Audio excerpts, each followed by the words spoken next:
रसिया के Saint Petersburg में एक छोटे से अपार्टमेंट में बैठा है हमारा ड्रीमर। हाँ, वही जो सपने देखते हैं। मेरी और आपकी तरह इस ड्रीमर को सपने देखने की आदत है, या यूँ कहूँ ये सपनों में ही सुकून ढूंढता है।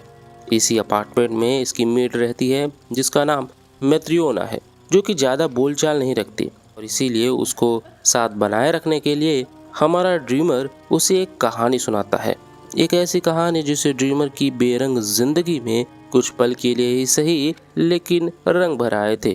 और आज उस ड्रीमर की कहानी मैं आप तक पहुंचाने वाला हूं। लेकिन आगे बढ़ने से पहले मैं सावधान कर दूं आपको कि ये कहानी कमजोर लोगों के लिए बिल्कुल नहीं है। तो इस वीडियो को तभी देखें जब आप इस वीडियो को देखने के समर्थ हों, और अगर आप समर्थ हैं तो चलिए शुरू करते हैं।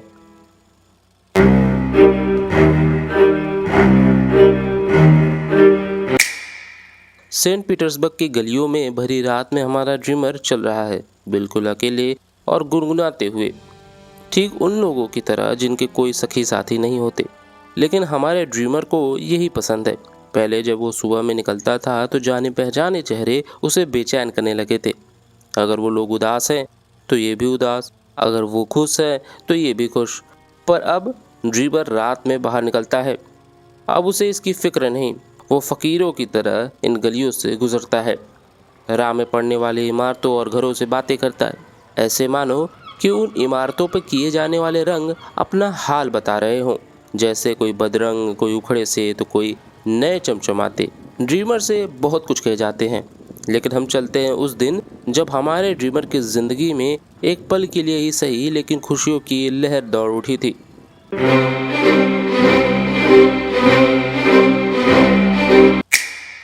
उस दिन हमेशा की तरह हमारा ड्रीमर गुनगुनाते हुए जा रहा था। इतने में उसकी नज़र पड़ी एक लड़की पर जो रेलिंग के सिरहाने रो रही थी। ड्रीमर उसके पास गया, लेकिन लड़की उसे देखकर भाग गई। ड्रीमर थोड़ा रुकता है लेकिन फिर जाने लगता है। तभी उस लड़की की चिल्लाने की आवाज़ सुनाई दी। एक इंसान उससे ढंग से बर्ताव नहीं कर रहा था। ड्रीमर ने उसे बचाया और फिर दोनों वहाँ से भाग निकले। कुछ दूरी पर जाकर उनमें बात होनी शुरू होती है। ड्रीमर पूछता है कि तुम मुझसे डर कर क्यों भागी। लड़की कहती है, मैं तुम्हें जानती नहीं और लगा था कि तुम भी उसी की तरह होगे। ड्रीमर कहता है, तो क्या अब तुम मुझे जानती हो? उसने कहा, हाँ थोड़ा बहुत, लेकिन कैसे? असल में ड्रीमर को यकीन नहीं हो रहा था कि वो एक लड़की से बात कर रहा है। ये उसके लिए एक सपने की तरह था। वो बार बार कहता है कि मैं थोड़ा शर्मीला किस्म का हूँ और मुझे लड़कियों से बात करने नहीं आती। यहाँ तक कि वो 26 साल का हो चुका था, लेकिन उसने आज तक ढंग से किसी लड़की से बात नहीं की। वो आगे बताता है कि मैं बस सपने देखता हूँ, क्योंकि सपनों में आप किसी भी तरह की कहानी गढ़ सकते हो। वो तो यह भी चाहता है कि जब वो किसी लड़की को अप्रोच करे तो कोई लड़की उसे रिजेक्ट ना करे, और उसके मन की शांति के लिए 2 लफ्ज ही बोल दे तो उसके लिए बहुत है। वो ये भी सोचता है कि किसी रैंडम लड़की से जाकर ये बोले कि मैं अकेलेपन में घुट घुट कर मर रहा हूँ। हाँ, और वो इतना अनलकी है कि उन दोनों का कुछ नहीं हो सकता। इसके बावजूद लड़की उसे रिजेक्ट ना करे, उसे चिढ़ाए ना, क्योंकि हमारा ड्रीमर तो पहले से ही इतना शर्मीला, डरा हुआ और अनलकी इंसान है। तो लड़की का कर्तव्य बनता है कि उसे रिजेक्ट ना करे। ये सब सुनकर लड़की हंसने लगती है और बोलती है, अगर तुमने एक बार भी कोशिश की होती तो शायद ही कोई लड़की तुम्हें रिजेक्ट करती। और फिर वो आगे चलने लगते हैं। अचानक से लड़की ने सवाल पूछा, लेकिन तुम मेरे पास क्यों आए? क्योंकि तुम अकेली थी और वो इंसान तुम्हें परेशान कर रहा था। अरे उसके पहले जब मैं रेलिंग के पास थी, क्योंकि तुम रो रही थी। इतना बोलते ही लड़की ने कहा, बस इसके आगे कुछ मत बोलना। और ये कहकर वो आगे बढ़ गई। उसका घर भी आ गया था, तो उसने ड्रीमर को गुड बाय और थैंक्स बोला उसकी हेल्प करने के लिए। ड्रीमर थोड़ा घबरा गया और बोला, क्या ये हमारी आखिरी मुलाकात तो नहीं है ना? पहले सिर्फ 2 शब्द के लिए परेशान थे, अब क्या हुआ? मैं कुछ कह नहीं सकती, शायद हम वापस मिले। ये सुनते ही ड्रीमर की आंखों में चमक आ गई। लड़की बोलती है, तुमसे सब्र नहीं होता ना? चलो बताओ किस समय मिलेंगे?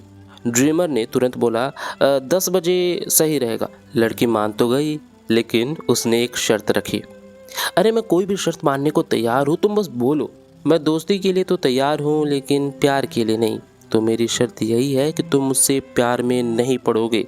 ड्रीमर सुनते ही कस्में वादे खाने लगा कि मैं तैयार हूँ, कोई प्रॉब्लम नहीं। लड़की कहती है तुम्हें कस्में वादे खाने की ज़रूरत नहीं है, क्योंकि मैं भी किसी को ढूंढ रही थी जो कि मुझे सुझाव दे सके।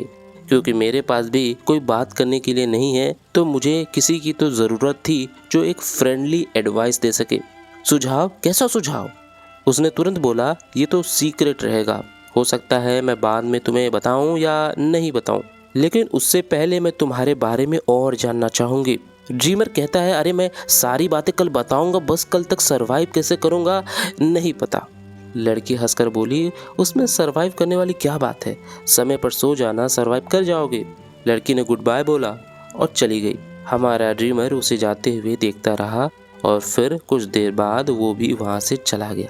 रास्ते भर वो उसी के बारे में सोचता रहा कि कल सुबह, बस कल सुबह का इंतजार है।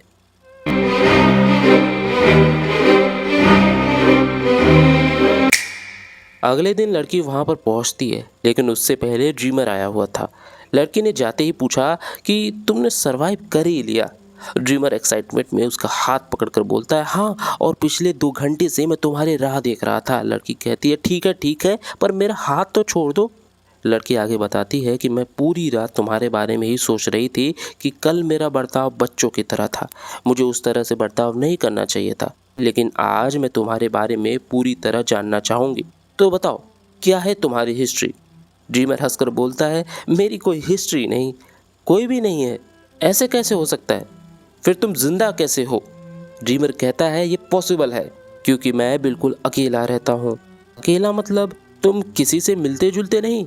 अरे नहीं, वक्त आने पर मैं लोगों से बात करता हूँ, लेकिन वैसे मैं अकेला ही रहता हूँ। तो तुम किसी से बात नहीं करते? नहीं, बिल्कुल नहीं। तो फिर तुम हो कौन? लड़की हंसकर बोलती है टाइप।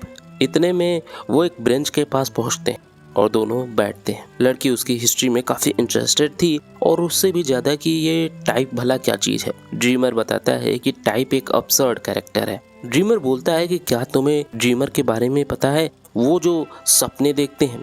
लड़की बोलती है बिल्कुल पता है, मैं खुद भी एक ड्रीमर हूँ। जब मैं अपनी दादी के सिरहाने बैठी रहती हूँ तो मुझे हर तरह के सपने आते हैं। उनमें से एक सपने में तो मैंने चाइनीज एम्परर से शादी भी कर ली थी। एक्सीलेंट, तब तुम जरूर समझोगी कि मैं क्या कहना चाहता हूँ, लेकिन 1 मिनट, मैं तुम्हारा नाम तो जानता ही नहीं। वो हंसते हुए बोली कि चलो आखिरकार तुमने पूछा तो। नास्तिका, ये है मेरा नाम, नास्तिका। अच्छा नाम है। ये बोलकर वो अपनी हिस्ट्री सुनाने लगता है। जैसे वो शुरुआत करता है उसके चेहरे पर एक अजीब सी सीरियसनेस आ गई थी। वो बोलना शुरू करता है कि सेंट पीटर्सबर्ग में सुबह सुबह जब सूर्य की किरणें चारों तरफ फैलती है, लेकिन वो कुछ कोने तक नहीं पहुंच पाती। उन कोनों में, उन अंधेरी जगहों पर ड्रीमर्स रहते हैं, हर तरह के ड्रीमर्स, कोई टेक्निकल तो कोई कुछ। और उन्हीं ड्रीमर में से एक हमारा ड्रीमर है, जो कि एक इंसान नहीं, क्रिएचर ही है। ये सपने देखता है कि कौन सा खाना खाएगा या फिर कल कैसा होगा। वो सपने ही देखता रहता है। किसी सपने में वो घुड़सवार होकर एक महल में जाता है जहाँ पर वो दुश्मनों से लड़ता है और उन्हें हराता है, तो किसी सपने में कोई और किरदार, कोई और लड़की। इसी तरह करके वो सपने देखने में ही आनंद लेता है। यही हमारे ड्रीमर हीरो की फैंटेसी वर्ल्ड है, उसके सपनों की दुनिया, जिसमें वो कुछ भी कर सकता है। और ये सपनों की दुनिया टूटी तो ड्रीमर को सच्चाई का सामना करना पड़ेगा, जो कि दुख और समस्याओं से भरा हुआ है। सपने उसका कोपिंग मैकेनिज्म है, लेकिन कभी तो ये सपना टूटेगा और तब ड्रीमर को एहसास होगा कि पूरी जिंदगी कैसे सपने देखने में बीत गई, उसे पता ही नहीं चला। वो खुद से सवाल पूछता है कि इतने सालों में उसने क्या किया, समय कैसे बीत गया। नास्तिका की आंखें आंसुओं से भर आई। वो बोलती है तुम इस तरह से तो अपनी जिंदगी नहीं जीते होगे, है ना? ड्रीमर बोलता है पूरी जिंदगी नास्तिका, पूरी जिंदगी। नास्तिका एक्सेप्ट नहीं कर पा रही थी क्योंकि उसकी जिंदगी भी कुछ इसी तरह चल रही थी, जहाँ पर वो अपनी दादी के सिरहाने काफी समय से जिंदगी बिताती आ रही है और ड्रीमर की कहानी में वो खुद का भविष्य देख सकती थी। नास्तिका बोलती है कि तुम जानते हो, इस तरह से जीना बिल्कुल ठीक नहीं है। आई नो नास्तिका, आई नो, और शायद मैं इसे और अच्छे से जानता हूँ अब और दर्द को महसूस कर सकता हूँ, क्योंकि भगवान ने तुम्हें मेरे पास जो भेजा है। नास्तिका बोलती है, बस अब और नहीं, अब हम हमेशा साथ रहेंगे, कभी अकेले नहीं होंगे। मैं एक साधारण सी लड़की हूँ जिसने पढ़ाई लिखाई भी नहीं की, लेकिन मैं तुम्हें समझ सकती हूँ। मैं बहुत खुश हूँ कि तुम मुझसे खुलकर ये बातें बोल पाए। चलो अब मैं अपना इतिहास बताती हूँ और फिर तुम मुझे सुझाव देना। ड्रीमर एक्साइटमेंट में बोला कि हाँ बिल्कुल, बताओ ना, किस तरह का सुझाव चाहिए। लड़की बोलती है, मुझे सिर्फ सिर्फ सेंसिबल एडवाइस नहीं, बल्कि ऐसे एडवाइस चाहिए कि मान लो तुम मुझे 20 सालों से जान रहे हो। ड्रीमर थोड़ा शर्मा कर बोलता है, अगर मैं इतने सालों से भी तुम्हें प्यार कर रहा होता तो आज उससे कहीं ज़्यादा करता। लड़की अपना इतिहास बताना शुरू करती है, लेकिन उससे पहले उसे एक और चीज़ कहती है कि तुम मुझे बीच बीच में इंटरप्ट नहीं करोगे और मेरी बात मानोगे। ड्रीमर झट से मान जाता है और वो बताने लगती है कि कैसे बहुत छोटी सी उम्र में उसने अपने माँ बाप को खो दिया और फिर वो अपनी बूढ़ी दादी के साथ रहने लगी, जो कि आंखों से देख नहीं पाती थी। और जब वो 15 साल की हुई तो काफ़ी शरारतें करती थी, जिसकी वजह से एक दिन गुस्सा होकर दादी उसे सेफ्टी पिन से अपने साथ बांध देती है और ये सिलसिला तब से चलता आ रहा है। दादी उसे सेफ्टी पिन से हमेशा बांधे रहती है कि कहीं वो भाग ना जाए और इसीलिए नास्तिका का अधिकांश जीवन दादी के सिरहाने ही बीता। इस पर ड्रीमर थोड़ा हंसने लगता है, जिस पर नास्तिका कहती है, प्लीज़ हंसो मत, मैं क्या कर सकती थी, अब वो ऐसे ही है। नास्तिका बताती है कि जिस घर में वो रहती है वो उसकी दादी का ही घर है, एक छोटा सा लकड़ी का घर जिसमें गिन के 3 खिड़कियां हैं। दादी की पेंशन बहुत कम आती है, जिसकी वजह से गुजारा करने के लिए कमरे किराए पर दिए जाते हैं। उनका पुराना किराएदार, जो कि बूढ़ा हो जाने की वजह से किसी कारण मर गया था, उनकी जगह पर उन्हें नए किराएदार की ज़रूरत थी और नया किराएदार आया भी, लेकिन यह किराएदार यंग था पिछले किराएदार के मुकाबले। नास्तिका एक छोटे से कमरे में रहती थी। एक दिन किराएदार अपने कमरे में सीटी बजा रहा था, जो कि दादी को सुनाई दी। पहले तो उन्होंने इग्नोर किया, पर बार बार आवाज़ आने की वजह से उन्होंने फ्योकला को बुलाया। फ्योकला उनकी मेड थी।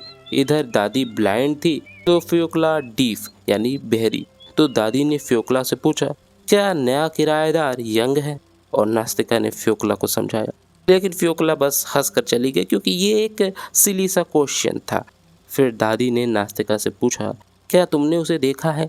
नास्तिका कहती, हाँ मैंने किसी तरह से तो देख ही लिया था, जिस दिन वो कमरे में रहने आए थे उसी दिन। दादी वही सवाल नास्तिका से पूछती है। नास्तिका कहती है, ना वो ज़्यादा यंग है और ना ज़्यादा ओल्ड। इस पर दादी कहती है, अगली है या प्लेजेंट, यानी अच्छा दिखता है या बदसूरत है?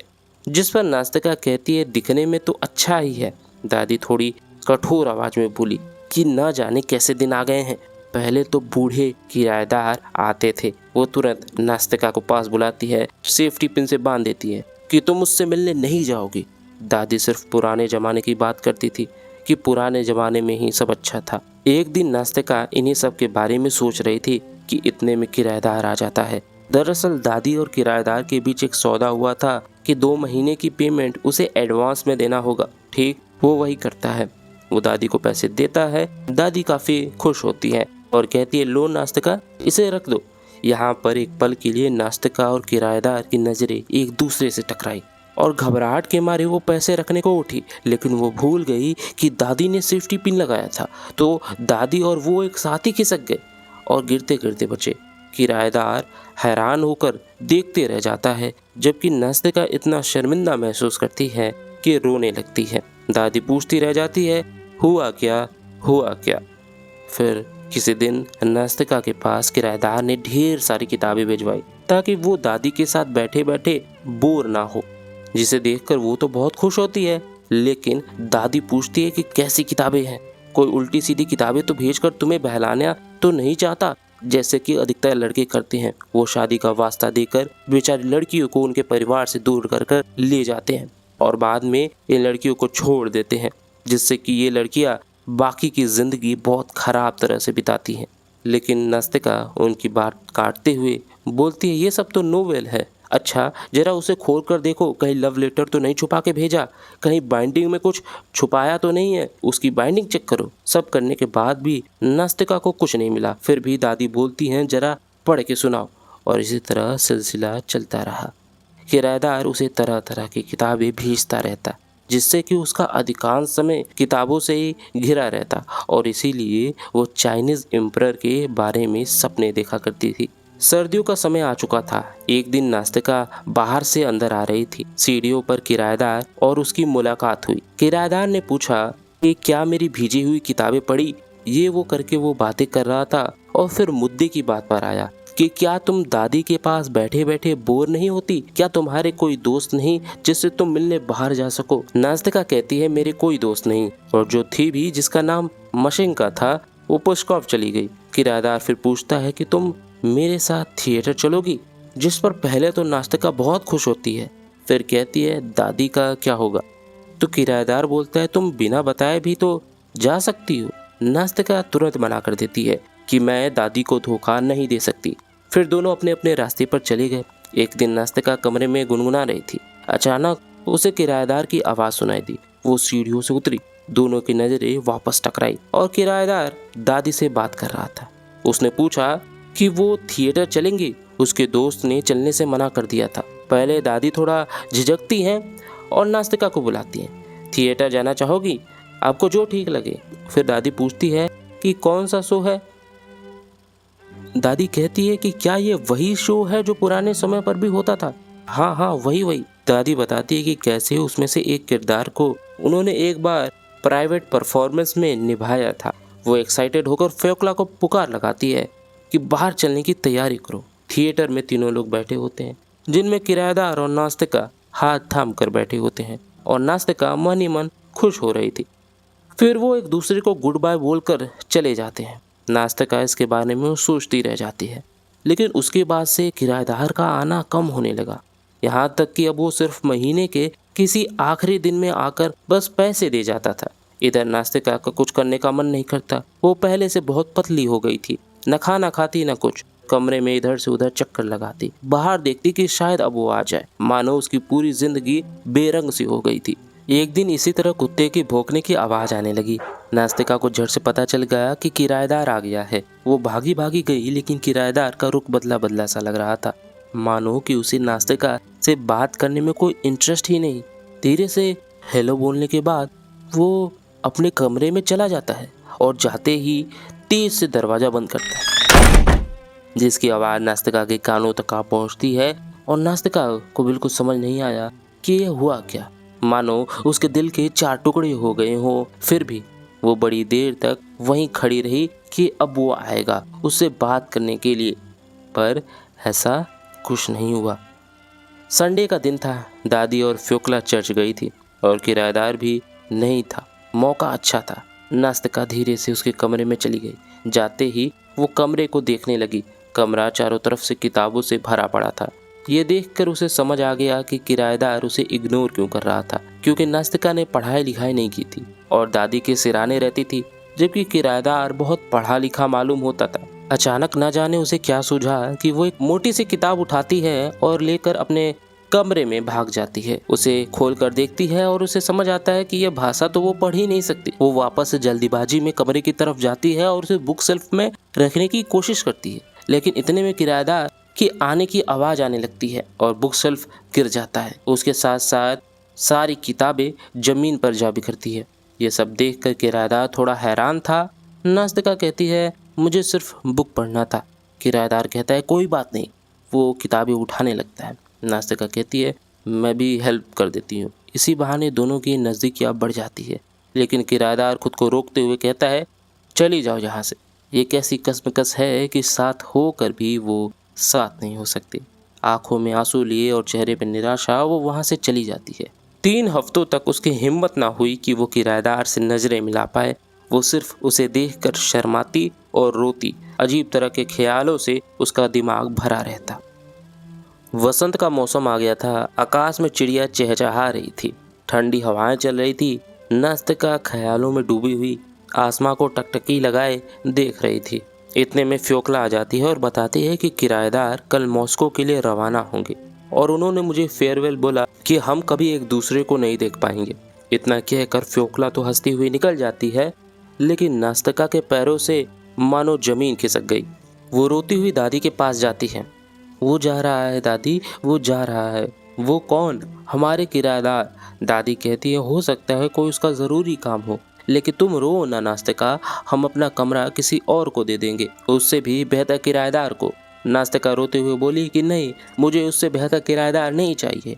नास्तिका सारी रात जगी रही इन्हीं ख्यालों में कि कल वो चला जाएगा, फिर मैं उसे देख नहीं पाऊंगी और मैं यहाँ पूरी जिंदगी दादी और फ्योकला के साथ बिताती रह जाऊंगी। अचानक उसने सारे कपड़े बांधने शुरू किए और चुपके से सबकी निगाहों से बचते हुए भागने लगी। पहले वो दादी के पास गई, उनसे माफ़ी मांगा और फिर किराएदार के कमरे में गई। दरवाज़ा खोला और किराएदार को देखते ही बेहोश हो पड़ी। किराएदार ने उसको संभाला और बैठाया। नास्तिका चुप होने का नाम नहीं ले रही थी, वो रोती रही। फिर किराएदार ने बोला, सुनो नास्तिका, हम ऐसे कैसे रह सकते हैं? मेरे पास इतने पैसे भी नहीं हैं, तो फिर मैं किस हक से तुमसे शादी कर सकता हूँ? नास्तिका रोते हुए बोली कि लेकिन मुझे दादी के साथ नहीं रहना, मैं भागना चाहती हूँ। मैं उनसे ज़िंदगी भर सेफ्टी पिन के सहारे बनना नहीं चाहती। अगर तुम मुझसे शादी नहीं कर सकते तो एटलीस्ट मुझे खुद के पीछे आने दो, मॉस्को तक, क्योंकि क्योंकि मैं तुम्हारे बिना नहीं रह सकती। किराएदार उसको समझाने की कोशिश करता है, मैं तो शुरू से ही तुमसे प्यार करता था। अगर मैं शादी करने की स्थिति में होता तो तुम्हारे अलावा और किसी से नहीं करता, लेकिन कल मुझे कैसे भी करके जाना होगा, क्योंकि मैं यहाँ और नहीं रह सकता और मैं मॉस्को नहीं जाऊँगा, बल्कि कहीं बहुत दूर चला जाऊँगा जहाँ पर मुझे कोई ढूंढ नहीं पाएगा, ताकि तुम मुझे भूल पाओ। और अगले 1 साल बाद मैं फिर आऊँगा, मैं ज़रूर आऊँगा, क्योंकि मैं तुमसे प्यार करता हूँ। और अगर तुम तब तक मुझे भूल ही ना हो, तब तक मुझसे प्यार करती रही, तो हम दोनों ज़रूर शादी करेंगे और खुशी खुशी रहेंगे। अगली सुबह वो चला गया। 12 महीने से ज़्यादा बीत चुके हैं और वो पीटर्सबर्ग में आ चुका है। और क्या? और अब तक वो आया नहीं, उसका कोई अता पता नहीं। लेकिन तुम्हें कैसे पता? हो सकता है वो लौटा ना हो। वो लौटा है, मैं जानती हूँ। क्या मैं तुम्हारी कोई मदद कर सकता हूँ? क्या मैं उससे मिलूं? नास्तिका कहती है, क्या ये पॉसिबल है? नहीं, बिल्कुल नहीं, लेकिन तुम उसे खत लिख सकती हो। एक खत? नास्तिका कहती है, नहीं नहीं, ये नहीं हो सकता। कई तरह के लेटर्स होते हैं। नास्तिका फिर कहती है, लेकिन कैसे लिखेंगे? ड्रीमर थोड़ा सोचता है, बताता है कि डियर सर ऐसे ऐसे करके लिख सकते हो, और किसी तरह ड्रीमर उसे खत लिखने के लिए मना ही लेता है। नास्तिका भी खुश हो जाती है, लेकिन वो साथ में ये भी बताती है कि उसके जाने से पहले हमारे बीच यह सौदा हुआ था कि हम अपने किसी जान पहचान के लोग के ज़रिए ही मिलेंगे, और हमने अपने मिलने का समय 11 बजे बताया था। हालांकि आज तीसरा दिन हो गया, लेकिन उसका कुछ अता पता नहीं। तो तुम ये लेटर इन लोगों को दे देना जिसके बारे में मैंने अभी तुमको बताया कि जान पहचान के लोग हैं, तो उनके ज़रिए हम मिलेंगे। तो अगर कोई जवाब मिला तो तुम उसे कल ले आओगे ना? कल? ड्रीमर थोड़ा हेजिटेशन में बोला, लेकिन उससे पहले तो तुम्हें खत लिखना होगा ना? नास्तिका धीरे से पर्स से खत निकालती है कि ये रहा खत, और ये रहा इस पे एड्रेस। तब तक के लिए गुड बाय, कल हम फिर यहीं मिलेंगे। और हमारा ड्रीमर फिर से वहीं खड़ा का खड़ा रह गया, उसे जाते हुए देखता रह गया, और फिर उसी दिन की तरह अकेला उन गुमनाम सड़कों पर चलता रहा, वही बातें बोलते हुए कि कल सुबह, बस कल सुबह।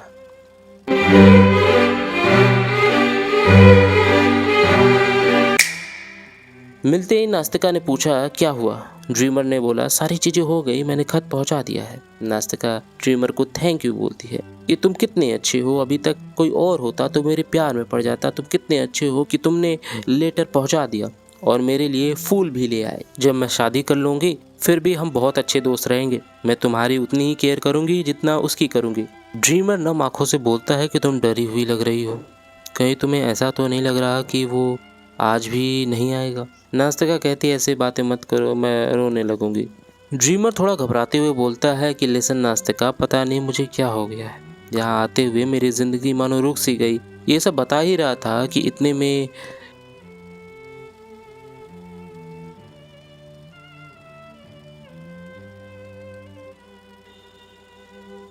एक इंसान साइड से निकलता है। एक पल के लिए दोनों की धड़कनें रुक सी गई थी, लेकिन फिर से निराशा के बादल छा गए। वो पूछती है कि तुम किस चीज से डर रहे हो, तुमने मेरा हाथ क्यों छोड़ दिया? जब हम मिलेंगे तो मैं तुम्हारे बारे में उसे बताऊंगी कि हम एक दूसरे को कितना पसंद करते हैं। Dreamer said, oh Nastika, can't you really see this? Nastika बात को काटते हुए कहती है, हाँ हाँ मैं जानती हूँ तुम कितने सही हो, मैं डरी हुई हूँ, मैं खुद में नहीं हूँ, पर वो आएगा, हाँ वो आएगा, वो जरूर आएगा। ड्रीमर भी हाँ में हाँ मिलाते हुए बोलता है। नास्तिका कहती है, ओ माय डियर ड्रीमर, मुझे सच में बड़ी हैरानी है कि तुम अभी तक मेरे प्यार में नहीं पड़े, तुम्हारी ये चीज मुझे समझ नहीं आए। ड्रीमर उसे रोकते हुए घंटाघर की आवाज़ सुनकर बोलता है, मुझे लगता है 11 बज गए। वो दोनों एक साथ काउंटिंग करते हैं।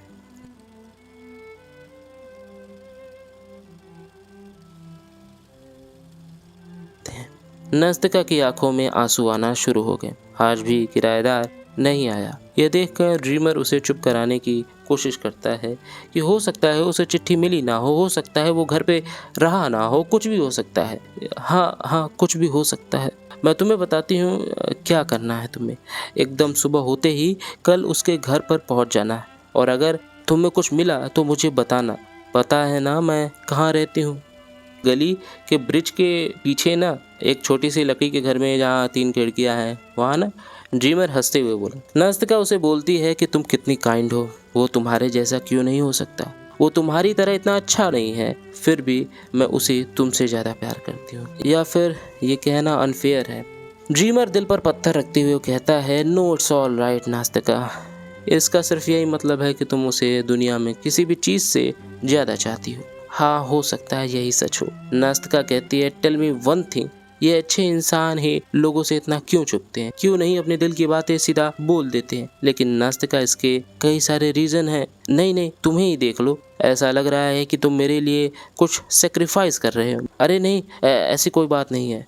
नास्तिका कहती है, लेकिन जो तुमने अपने ड्रीमर के बारे में बताया वो काफ़ी गलत है। तुम बिल्कुल वैसे नहीं हो, तुम बिल्कुल बस सपनों में खोए नहीं रहते। नहीं वो गलत नहीं है नास्तिका। नास्तिका कहती है, ये साफ है कि वो आज भी नहीं आएगा। ड्रीमर इंसिस्ट करते हुए कहता है, अरे कल आ जाएगा, परेशान मत होको, मैं देखती हूँ कल भी वो आता है या नहीं। ये बोलते हुए नास्तिका की उम्मीद मानो खत्म सी हो गई थी। तब तक के लिए गुड बाय, और हाँ कल अगर बारिश होने लगे तो मैं नहीं आ पाऊँगी क्योंकि दादी आने नहीं देगी, लेकिन उसके अगले दिन ज़रूर आऊँगी और तुम्हें सब कुछ बताना चाहूँगी। हम दोनों हमेशा एक साथ रहेंगे, है ना? Oh Nastika, Nastika, if you only know how lonely I am. अगली सुबह बारिश हुई, लेकिन फिर भी ड्रीमर 9 बजे वहाँ पहुँचा। उसे लगा वो आएगी ऐसे मौसम के बावजूद भी, लेकिन वो नहीं आई।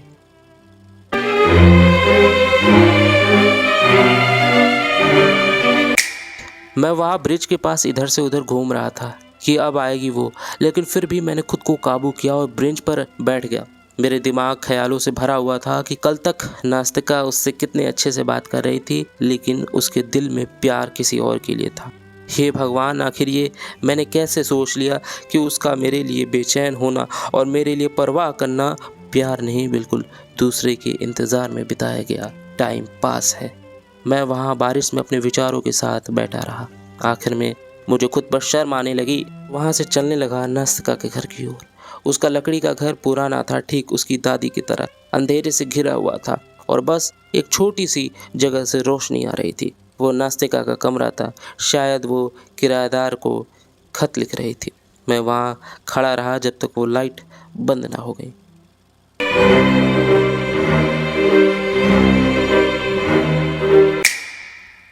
तेज हवाएं चल रही हैं, कुछ तो बुरा होने वाला है। नास्तिका ड्रीमर से मिलती, पूछना शुरू करती है, लेटर कहाँ है, मुझे लेटर दो।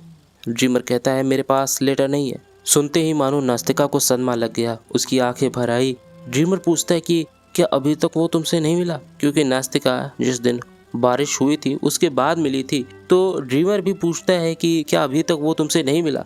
नास्तिका कहती है, भगवान भी उसी का साथ दे रहे हैं, अगर वो ऐसे ही जाना चाहता है तो ठीक है। यह बोलते ही फूट फूट कर रोने लगी। ये किस हालात में मैं हूँ कि मुझे लगा मुझे उससे पहले मिलना चाहिए। सिर्फ प्यार की भीख ही तो मांगी थी, लेकिन एक लाइन भी उसकी तरफ से नहीं आया, एक लाइन भी। लेकिन नहीं, तुम्हें लग रहा था कि तुमसे गलती हुई है, उसे खत नहीं मिला, शायद वो अभी इसके बारे में जानता नहीं। कोई ये कैसे कर सकता है? ड्रीमर उसको समझाते हुए, नास्तिका नास्तिका। इतने में नास्तिका कहती है, चुप क्यों हो, कुछ बोलते क्यों नहीं? मैं कल जाऊंगा नास्तिका, तुम्हारे नाम से जाऊंगा। मैं सारे सवाल पूछूंगा उससे, सारी बातें करूंगा। मना मत करना नास्तिका, मना मत करना। मैं उसे एहसास दिलाऊंगा कि उसे तुम्हारी कद्र करनी चाहिए थी। और अगर नहीं मेरे दोस्त, एक और शब्द नहीं, कोई लाइन भी नहीं मेरी तरफ से।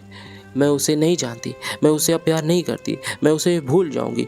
ड्रीमर नास्तिका को संभालने की कोशिश करता है, जिस पर नास्तिका कहती है, मैं ठीक हूँ, चिंता मत करो, कुछ नहीं हुआ। तुम्हें क्या लगता है मैं तुम्हें खुद से अकेला करूंगी या फिर खुद को इस नदी में फेंक दूंगी? नहीं मेरे दोस्त, ये सिर्फ आंसू हैं और जल्दी ही ये सूख जाएंगे। Well thank God. चलो अब बैठ जाओ। मुझे बताओ मेरे दोस्त, तुमने मेरे साथ ऐसा बर्ताव नहीं किया होता ना।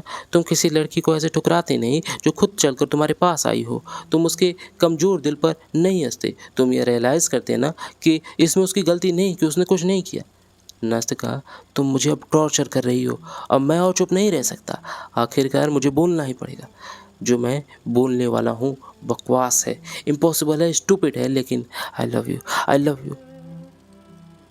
अब आगे क्या? मुझे बहुत पहले से पता था कि तुम मुझसे प्यार करते हो, लेकिन मुझे लगा तुम सिर्फ मुझे लाइक करते हो। ड्रीमर कांपते हुए कहता है कि हाँ, पहले मैं तुम्हें सिर्फ पसंद ही करता था, लेकिन अब मैं उस हालात में हूँ जिस हालात में तुम हो। या ये तुम मुझसे क्या कह रहे हो? नास्तिका अपने सर पर हाथ रख लेती है। Oh dear, I am talking about nonsense. लेकिन तुम जो हो गया सो हो गया नास्तिका, मैं इसका जिम्मेदार हूँ। लेकिन नहीं नहीं, मैं इसका ज़िम्मेदार नहीं हूँ। मैं तुम्हें ऐसे चोट नहीं दे सकता जैसे तुम्हें ठीक कर सकता हूँ। मैं तुम्हारा पहले भी दोस्त था और अभी भी दोस्त हूँ। तुम्हें कभी भी पता नहीं चला होता कि मैं तुमसे प्यार करता हूँ। मुझे तुमसे यह नई बात करनी चाहिए थी। अब तुम हर पल परेशान रहोगी। मुझे तुम्हें इस पल परेशान नहीं करना चाहिए था, लेकिन मैं भी क्या करता, मैं खुद को रोक नहीं पाया। ड्रीमर कहता है, ये तुम्हारी गलती है, तुम्हारी गलती है ना कि मेरी। तुम मुझे ऐसे खुद से दूर नहीं कर सकती। नास्तिका भी कहती है, मैं भी तुम्हें दूर नहीं करना चाहती। ये सुनते ही ड्रीमर ने राहत की सांस ली, मानो एक बड़ा सा पत्थर उसके सीने से हट गया हो। मेरी बात सुनो मेरे दोस्त, मैं ज़रूर एक गरीब विनम्र इंसान हूँ जिसे नहीं पता कि आगे क्या होगा। मैं सिर्फ इतना जानता हूँ कि मैं तुमसे प्यार करता हूँ। मैं तुमसे प्यार करता हूँ और करता रहूँगा, भले ही तुम मुझसे प्यार करने लगो। कभी महसूस नहीं करोगी कि मेरा प्यार तुम्हारे लिए एक बोझ की तरह है। हर एक मिनट मेरा दिल सिर्फ तुम्हारे लिए धड़केगा। ओ नास्तिका, नास्तिका, कहते हुए ड्रीमर रो पड़ता है। नास्तिका उसे संभालती है कि रो मत, रो मत, मैं नहीं चाहती तुम रो। खड़े हो जाओ, मेरे साथ चलो, चलो यहाँ से चलते हैं। शायद मैं तुम्हें कुछ बताना चाहती हूँ। सुनो, मुझे जवाब दो। अगर मान लो मैं तुमसे प्यार कर रही होती तो ना जाने तुम खुद को कैसे ठीक करते, जब मैं तुम्हारे प्यार का मजाक उड़ा रही थी। नहीं नास्तिका, अब यही बेहतर होगा अगर मैं यहाँ से चला जाऊँ। मैं अब तुम्हें और उदास नहीं कर सकता, मैं तुम्हें तकलीफ़ दे रहा हूँ। अलविदा। लेकिन नास्तिका उसे रोक लेती है, कहती है, सुनो, क्या तुम इंतज़ार कर सकते हो? इंतज़ार? इंतज़ार किस लिए? कब? मैं उससे प्यार करती हूँ, लेकिन शायद अब मैं उसे भूल रही हूँ। लेकिन अभी के लिए कुछ मत कहो। मुझे लगता है मैं अभी उतना उभरी नहीं हूँ इससे, या फिर इतना जल्दी मैं उसे भूल नहीं सकती। मैंने उसे पूरे 1 साल तक प्यार किया, लेकिन उसने मेरे दिल के टुकड़े कर दिए। मैं उसे अब प्यार नहीं करती। ओ नास्तिका, बस बहुत हुआ उसके लिए, लेकिन अब हमें उसके बारे में एक शब्द भी कहने की ज़रूरत नहीं है। मैं तुम्हें सिर्फ ये बताना चाहती हूँ कि अगर मैं उसे प्यार भी कर रही होती या फिर प्यार करती भी, इन सब के बावजूद भी तुम्हारा प्यार इससे बड़ा है, और शायद यह मुझे उस पुराने ख्यालों से निकाल देगा। अगर तुम मुझसे प्यार करने के लिए तैयार हो, जैसा तुम अभी करते हो, मैं वादा करती हूँ कि मेरा प्यार तुम्हारे प्यार के काबिल होगा। क्या तुम मेरा हाथ थामोगे? नास्तिका, नास्तिका, कहते हुए ड्रीमर उसे गले लगाता है, उसके हाथों को चूमता है, और बस बहुत हुआ, अब हम दोनों खुश हैं। और कुछ मत बोलना प्लीज़, किसी और चीज़ के बारे में बात करो अब। क्यों नहीं, आओ किसी और चीज़ के बारे में बात करते हैं। चलो चलते हैं, किसी और चीज़ के बारे में बात करेंगे। ड्रीमर की खुशी का कोई ठिकाना नहीं था। ओ नास्तिका, मैं कितना खुश हूँ, भगवान ही जाने।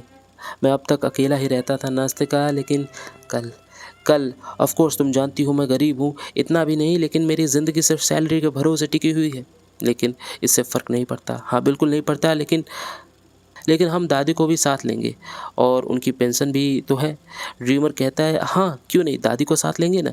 और हाँ, वहाँ मत्रियोना भी है मेरी कुक, और हमारे पास भी फ्योकला है, हमें फ्योकला को भी ले चलना चाहिए। ऑफ कोर्स मत्रियोना अच्छी औरत है लेकिन उसके पास कोई इमेजिनेशन नहीं। नस्तका कहती है तुम कल हमारे यहाँ मूव करोगे। तुम्हारे यहाँ कैसे? तुम हमसे एक कमरा रेंट पर ले सकते हो। Oh really?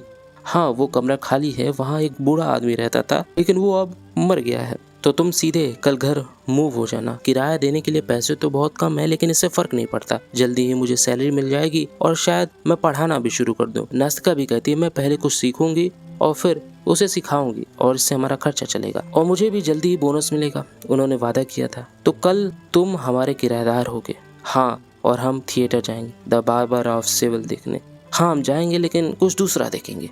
हाँ ठीक है, कुछ दूसरा ही देखेंगे। ऑफ कोर्स ये बेहतर होगा, लेकिन अब लेट हो रहा है, मुझे घर निकलना चाहिए। हाँ ज़रूर, बस आज मुझे नींद नहीं आएगी, मैं घर नहीं जाऊँगा। चलो तब तक मेरे घर तक ही चलते हैं। दोनों एक दूसरे का हाथ थामकर वहाँ से रवाना हो। ड्रीमर उसे देखते हुए जा रहा था जबकि नास्तिका अभी भी सोच में पड़ी हुई थी। आसमां को देखो नास्तिका, देखो कल एक बहुत ही प्यारा दिन होगा। उस रोशनी को देखो, वो चांद को कैसे ढक रही है। देखो देखो, ड्रीमर एक्साइटेड होके बोल ही रहा था।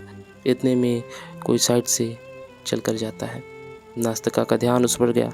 ड्रीमर ने पूछा ये कौन है? नास्तिका, ये वही है। वो इंसान भी पीछे मुड़ा।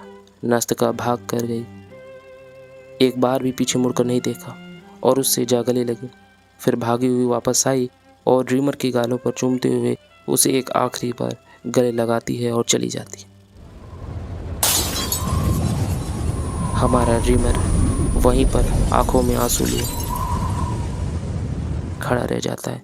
ये क्या हुआ उसके साथ, उसे समझ ही नहीं आया। एक झटके में उसके सारे सपने टूट गए। उदास बेहाल बेचारा अकेला सर झुकाकर इसे एक्सेप्ट करता है और अपनी राह पर चल देता है। एक सुबह ड्रीमर लेटा हुआ था। किसी ने दरवाजा खटखटाया। उसकी मेड मत्रियोना थी। कह रही थी कि कोई खत आया है। कहाँ से? मुझे नहीं पता, आप देख लीजिए। ये खत नास्तिका की तरफ से था। मुझे माफ़ कर दो, माफ़ कर दो। मैं तुम्हें घुटनों के बल माफ़ी मांग रही हूँ। मैंने तुम्हें और खुद को धोखा दिया। वो एक सपना था। मुझे अभी भी याद है कैसे तुमने दिल खोल कर अपनी बातें मुझसे कही थी। मेरे टूटे हुए दिल की परवाह करना, उसे हील करना। मुझे दोष मत देना क्योंकि मैं बिल्कुल नहीं बदली। मैंने तुमसे कहा था मैं तुम्हें प्यार करूँगी। मैं प्यार करती हूँ और प्यार से भी कुछ ज़्यादा ही कर। काश मैं तुम दोनों को एक साथ प्यार कर पाती। काश तुम वो होते। हमें मिलना चाहिए। तुम मेरी शादी में आ रहे हो। तुम हमेशा मेरे लिए एक दोस्त और भाई की तरह रहोगे। मुझे माफ़ कर दो। याद रखना, तुम्हारी प्यारी नास्तिका। और यही है अंत इस कहानी का, डियर जेंटलमैन। ड्रीमर बूढ़ा तो हो गया था लेकिन उसकी तस्वीर को देख के यही बोले जा रहा था कि तुम्हें क्या लगा था कि मैं तुम्हारे लिए खुद के दिल में नफरत लिए रहूँगा? कभी नहीं माय डियर काइंड गर्ल। तुम्हारा आसमां हमेशा साफ रहे, तुम्हारी प्यारी मुस्कान बरकरार रहे और तुम उस चंद पल की खुशियों के लिए ब्लेस रहो जो कि तुमने इस अकेले ग्रेटफुल हार्ट को दिया। और अपना आखिरी शब्द बोलते हुए वो इस कहानी को समाप्त करता है कि हे भगवान, ये खुशियों के कुछ पल क्या एक इंसान के इतने बड़े जीवन के लिए काफ़ी नहीं है?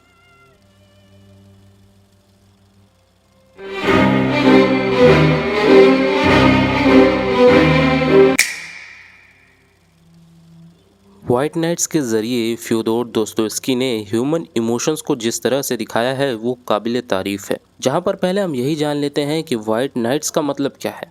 दरअसल इसके पीछे की कहानी ये है कि यह एक तरह का फेनोमेनन है जो कि वहाँ होता है और उसकी वजह से वहाँ का मौसम कुछ ऐसा ही हो जाता है, धुंधला धुंधला सा ओस के समान। व्हाइट नाइट्स का एक मतलब तो यह भी है और दूसरा मतलब यह है कि वो धुंधला सा नज़ारा ड्रीमर के धुंधले ड्रीम्स को भी दर्शाता है। मैं चाहता तो इस कहानी को छोटे में ही निपटा देता, लेकिन इसे इतना डिटेल में बताने का सिर्फ एक ही मकसद है कि आपको इसकी गहराई पता चल सके। बहुत सारे लोग सुपरफिशियल लेवल पर चीजों को समझते हैं, वो कभी भी गहराई में जाकर उसकी डेप्थ नहीं समझते और जिसकी वजह से वो कभी भी उस इमोशंस को आइडेंटिफाई नहीं कर पाते कि वो किस इमोशंस के थ्रू गुजर रहे हैं। तो किसी भी इमोशन को, किसी भी रिलेशनशिप डायनेमिक को समझना है तो आपको उसे गहराई में समझना चाहिए और आप देख ही सकते हैं कि ड्रीमर की कहानी कहाँ से शुरू होती है और कहाँ जाकर खत्म होती है, जिसके बारे में हम सोच भी नहीं सकते। ड्रीमर की ही तरह हम भी सपने देखते हैं, क्योंकि सपने देखना आसान है।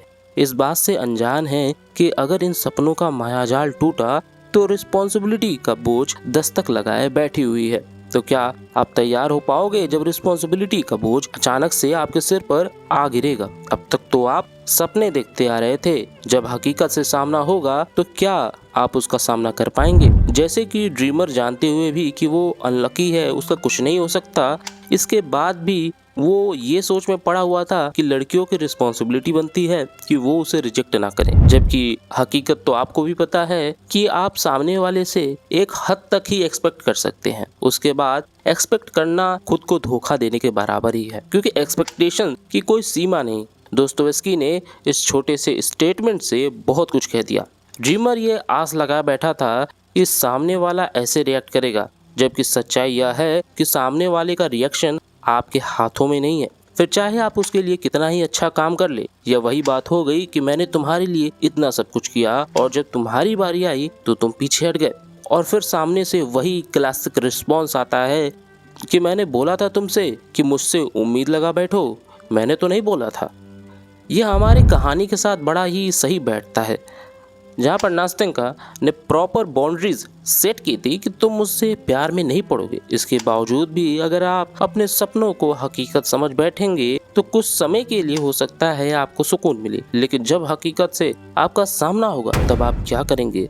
तब तो आपके सारी उम्मीदें टूट जाएंगी। हो सकता है आपका हाल भी ड्रीमर की तरह हो जाए, क्योंकि नास्तिका ने बाउंड्रीज बनाई हुई थी, वो तो आप थे जो कि उसके प्यार में पड़े। तो इसका मतलब है नास्तिका सही थी और ड्रीमर गलत? नहीं, बिल्कुल नहीं। आइए इसे थोड़ी और गहराई से समझते हैं। माना कि नास्तिका ने प्रॉपर बाउंड्रीज सेट की थी, लेकिन बाउंड्रीज की लाइन ब्लर करने वाली भी नास्तिका ही थी। जरा ध्यान से सोचो, बाउंड्रीज क्लियर करने के बाद भी अगर आप ही उन बाउंड्रीज की लाइंस ब्लर करने पर तुले हुए हो तो सामने वाला भी क्या ही कर सकता है।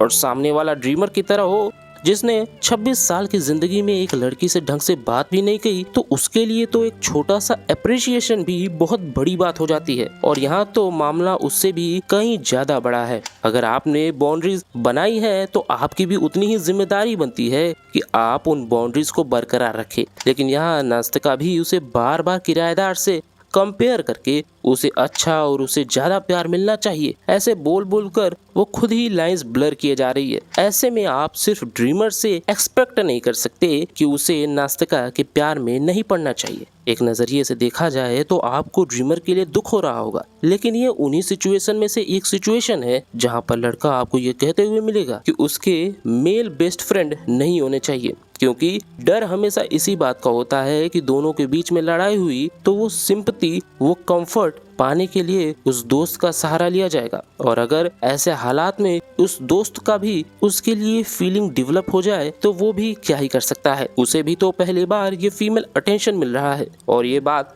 सिर्फ मेल पर्सपेक्टिव से नहीं बल्कि फीमेल पर्सपेक्टिव से भी सिचुएशन यही होगी। जब कोई भी तीसरा होगा तो ऑप्शन होगा, और वैसे तो ऑप्शन को चुनना या ना चुनना आप पर निर्भर करता है, लेकिन लोग संभलते कहाँ है। इमोशंस काबू करना सांप सीढ़ी के खेल की तरह नहीं है, और इसीलिए ऐसे सिचुएशंस में कौन सही है कौन गलत इसका पता लगा पाना मुश्किल हो जाता है। क्योंकि सवाल उठता है कि हम किसके पर्सपेक्टिव से देख रहे हैं। ड्रीमर के पर्सपेक्टिव से देखा जाए तो आपको ड्रीमर के लिए दुख महसूस होगा। नास्तिका के पर्सपेक्टिव से देखा जाए तो जायज है कि वो किराएदार को ही चुनेगी, क्योंकि किराएदार को वो ज्यादा लंबे समय से जानती है। और किराएदार के पर्सपेक्टिव से देखें तो किराएदार भी गलत नहीं है। वो लेट जरूर हुआ है लेकिन उसने अपना वादा पूरा किया है।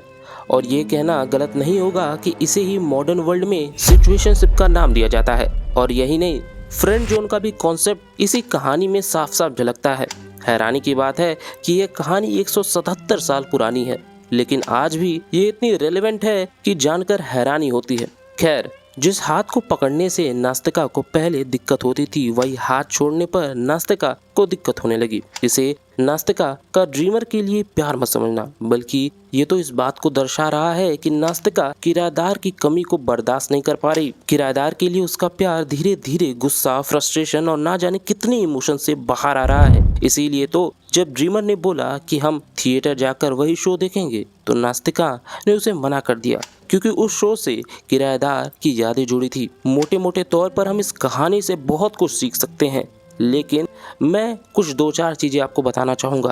पहला कि ओवर द टॉप एक्सपेक्टेशन रखने से हमें बचना चाहिए, और अगर पॉसिबल हो तो किसी भी प्रकार के एक्सपेक्टेशन से बचना चाहिए। और इस तरह के ख्याल से तो हमेशा ही बचना चाहिए कि मैं कोई एक्सपेक्टेशन नहीं रखता, क्योंकि फिर आप दूसरों से वैसा बर्ताव नहीं रखेंगे। जब वो आपके अनुसार उभर कर नहीं आएंगे, आप कहेंगे मैं तो पहले से ही जानता था, इसीलिए तो कोई एक्सपेक्टेशन ही नहीं रखी। और इस आड़ में आप अपने आसपास के लोगों को चोट पहुंचाने लगते हो, क्योंकि आप दूसरों से एक्सपेक्ट नहीं कर रहे। और जब आप एक्सपेक्ट नहीं कर रहे तो आप ये भी तो एक्सपेक्ट नहीं कर रहे कि मुझे ग्रो करना चाहिए, मुझे अपने थॉट प्रोसेस को बदलना चाहिए। आप कहेंगे कि मैं तो ऐसा ही हूँ, मैं नहीं बदलने वाला, मैं ऐसे ही बात करूंगा। और ये सही भी है, लेकिन सिर्फ तभी तक जब तक सामने वाले इंसान को आपकी वजह से तकलीफ नहीं हो रही, वरना ऐसे तो आप हर उस इविल थॉट को जस्टिफाई कर देंगे कि मुझे फर्क नहीं पड़ता, मैं किसी से कुछ भी एक्सपेक्ट नहीं करता। तो एक्सपेक्टेशंस तो रहेगी चाहे आप कुछ भी कर लें, बस आपको अवेयर होना है इस बात से। और लोनलीनेस या डेस्परेशन में आकर